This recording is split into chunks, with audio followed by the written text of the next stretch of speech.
In the small island of Madeira, Portugal, a boy was born who wasn't supposed to make it. Living in a tiny home with a leaking roof, Cristiano Ronaldo dos Santos Aveiro didn't have much. But he had a ball, and he had a fire that no one could put out. By age 12, he left his family in tears to join Sporting Lisbon.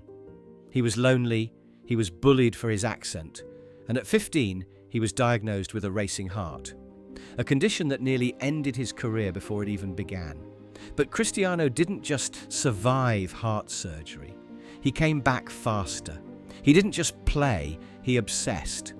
While others slept, he was in the gym. While others rested, he was perfecting the step over. In 2003, a friendly match against Manchester United changed everything. Sir Alex Ferguson saw a teenager who played like a veteran. He brought him to the Theatre of Dreams, handed him the iconic number 7, and a legend was born.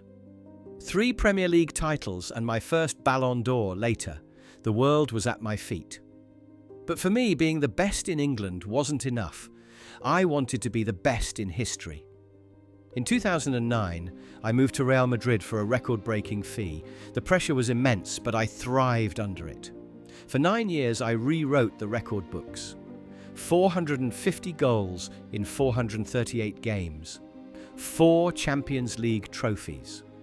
A rivalry with Lionel Messi that pushed the limits of what we thought was humanly possible. But his greatest triumph wasn't for a club, it was for his country.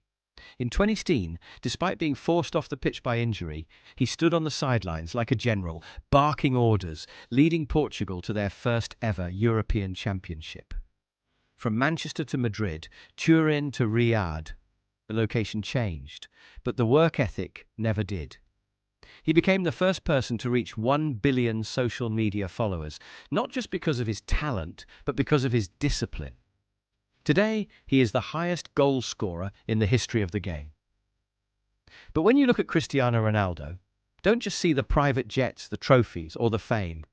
See the boy from Madeira who refused to take no for an answer. See the man who stayed late when everyone else went home, because success isn't just about talent, it's about the obsession to be better than you were yesterday. Cristiano Ronaldo, the king of the pitch, the definition of greatness.